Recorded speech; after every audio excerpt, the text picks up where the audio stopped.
Hey, what's going on everybody? Today on the channel we're going to be taking a look at several different settings here in iOS 18 that I think you should definitely go in, take a look at, and possibly change. Now, iOS 18 has so many new features. There are still a ton of new things that I definitely have to discover, and a bunch of different settings that I'm sure I don't even know about, but I've been kind of going through all the different menus and things like that, and here are some of the ones that I think you should definitely take a look at. So first things first, obviously we're going to be in the settings app quite a bit here. The settings app itself has actually got a little bit of a redesign. They've kind of condensed a lot of the menus here. One thing you're really going to notice that they have changed is if you scroll down to the bottom, previously we would have all of our applications listed, all the different ones where you can choose individual settings for. Now down here you have a little section that just says apps. So if you tap on apps, it'll take you to a full list of all your applications, and then you can change individual settings for pretty much every single app now. So this is actually really cool. So for example, just went into Apple Store, and instead of having to go to the privacy security settings or different section, whatever, you can just access everything right here. So whether or not you want cellular data, background app refresh, how you want your notifications, if you want Siri and Apple Intelligence to access, if it has location permissions, you can see that all right here. So it's pretty nice. Literally every single app on your phone now has this menu that you can go in and you can choose individual settings for. So the first setting here we'll talk about is RCS messaging. So this is going to allow you to have RCS messaging. Obviously, now not all carriers are supporting this. My particular carrier actually does support this. So you can see that it says RCS uses wireless data. Cellular network identifiers may be shared with your carrier.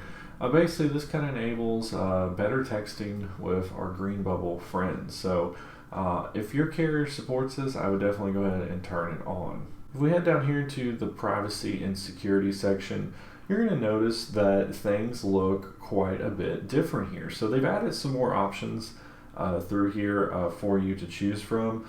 They still have the main stuff like location services up top and your tracking right there. But now you're going to notice that there's a whole lot of different things here for you to choose from. And then you can even scroll down and see even more down here. So you're going to notice that Apple has given us a contact section here.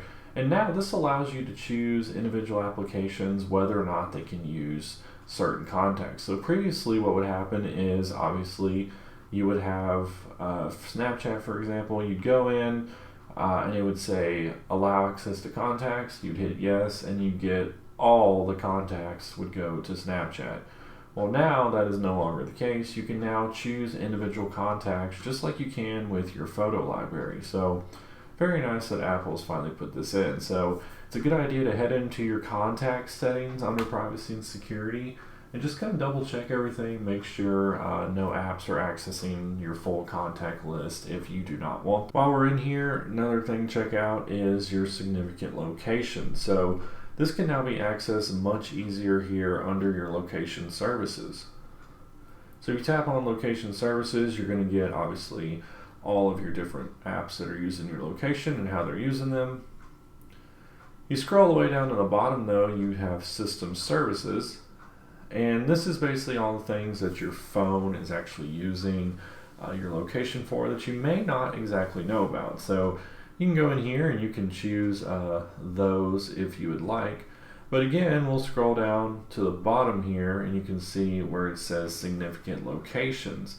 You tap on that, check out what happens. Now I'm not obviously showing you this, but this is basically recording your location of places that you visit frequently. So for example, you might get on your phone sometimes and it says so-and-so minutes to your work or so-and-so minutes to a certain location, your home. Maybe you go to a certain store on the weekend every specific time.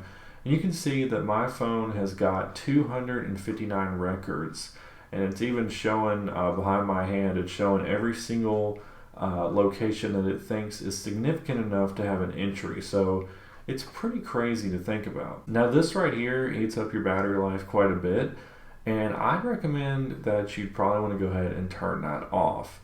Now, for me personally, I don't really care. I mean, as a privacy standpoint, it is kind of scary that your phone records all this, but it helps the system some with different things, and if you use maps a lot, it helps a lot. But anyways, you could probably turn this off and be just fine. It's not going to turn off location services. In iOS 18, there is an all-new passwords application, so you no longer have to go into settings and then go into passwords and then find the password you want. There's now a separate app that stores all of your iCloud keychain passwords as well as other passwords like Wi-Fi passwords and just different things. All your pass keys and things like that will be there as well. There are some settings though in the settings app for the passwords app. So you might want to go in there in this section and just kind of take a look at what we got going on here. So you can see detect compromised passwords. You'll basically get a notification if one of your passwords appears in a data leak. Also, you probably want to make sure that suggest strong passwords is on. So basically if you go to create a new account, it'll suggest a strong password for you to save into your app. Again, Apple Intelligence and Siri settings are up there, so you can choose whether or not you want Apple Intelligence and Siri to access passwords. So yeah, definitely worth checking out this section. So with all new iOS releases, there's always some really cool new accessibility features that are always added. These features basically help you use your phone easier if you may have some sort of disability or something that may affect you using your phone to its full advantage. So let's go ahead and go over a few of these features here. So if we take a look at motion, reduce motion is a setting that's been here for a long time. This basically kind of gets rid of all your animation. So if you swipe up, obviously you have that animation. If you turn it on, you wouldn't have it. Just kind of reduces some of the effects throughout iOS. A new one here though is this vehicle motion cues. This is pretty cool. So this allows you, it basically automatically show the dots when the vehicle motion is detected and hides them when motion stops. Only show the dots until you turn them off. So this kind of plays a little trick with your brain basically.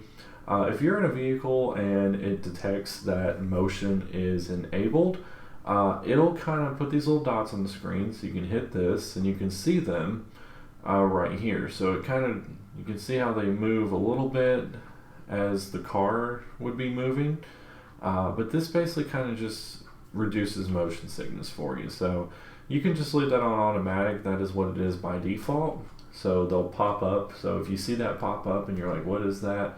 That is the new vehicle motion cues. Another thing here in accessibility, we'll scroll down to the bottom. You see you have Siri down here.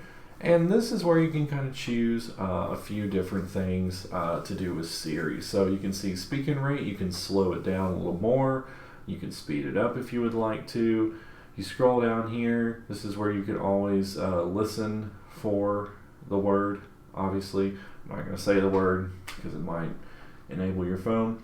You can also require to say it for interruptions. So if she's talking, you can say her name and she'll stop talking. Also listen for atypical speech. So basically will help improve speech recognition. You probably want to turn that on. Might help things out right there. Another pretty cool new feature here is we now have the ability to control your phone with your eyes. Now I'm not going to turn this on because I don't know how to use it, but it also uses a lot of kind of CPU and different things like that. So this could drain your battery, but it is a really cool feature when you think about it. It's exactly what it sounds like. It allows you to control your device using your eyes. So basically the front-facing camera tracks your eyes just like it does with Face ID, but if I were to look at accessibility up here, it would go back, and it just works pretty good, and it can definitely help somebody if they need to use it. But like I said, this definitely will use a lot of your battery life, so just kind of keep that in mind. Now if you don't want to use eye tracking, obviously voice control is here. You can use your voice to kind of do different things. Also another one down here, audio visual. I'm not sure if this is actually in there,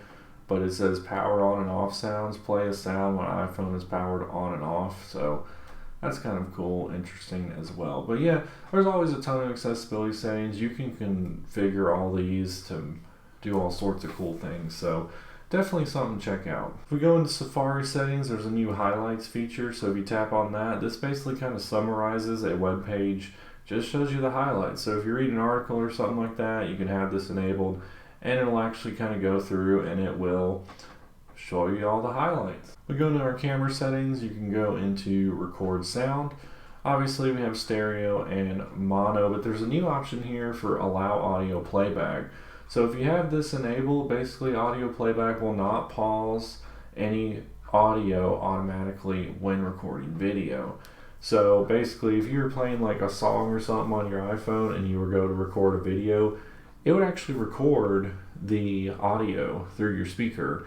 So previously it would not do that. So you could kind of turn on some music and then record a video if you would want to, and that is now enabled by default. So you might want to turn that off if you liked it the old way. Another thing in settings, I actually don't have any games on my phone at the moment, but there is a new game mode. So if you actually download a certain game, it has game mode enabled, you'll see it automatically enable. A little notification will pop up top. You can disable that in Control Center while you're playing that game, but basically game mode kind of limits your background activity and different things like that to give you a better gaming experience. Next thing here we'll take a look is battery. So with your battery, obviously there's different things you can do with your battery health and stuff like that. But if we go to charging, you'll now see that you have the ability to do a charging limit. So you can set this charge limit to anything you want on this scale here. So we got 80, 85, 90, 95, and 100. And you can see that it's actually recommending me an 85% charging limit. And over time, if I only charge it to 85%, it should help my iPhone's battery life in the long term. So if you want to choose that, you can configure that here and set your own custom charging limit instead of having your iPhone figure it out for you. Now we'll just talk about two more things here. Not going to show them to you, but we can just kind of go over them real quickly. So lock screen, you now have the ability to remove the lock screen buttons on here. So obviously we've always had camera and the flashlight. You have been able to change those to whatever you want them to be now, or you can get rid of them altogether. So if you want a nice clean look on your lock screen, you can certainly do that. And then the last thing I'll talk about, one thing I do like now is iCloud Drive. So iCloud Drive now gives you an option to download certain files locally and keep them downloaded locally. So previously what we'd have to do, you go into your files, you go into some folders, whatever, and you tap on the file. You might have to download it for a second from the iCloud. That's not really a big deal, but at the same time, it would be nice to have it instantly accessible. Well, you can now do that. So if there's a file that you access all the time in the Files app, you can just go in there and you can hit keep downloaded all the time and it'll stay there for you. But yeah, guys, those are some settings I think you should definitely check out here in iOS 18. Let me know what you think about these. Let me know if there's any other cool settings out there that you might have found. Be sure to put them in the comments down below. But anyways, guys, that's all I got for you today. Thanks for watching the channel as always, and I'll catch you all in the next video.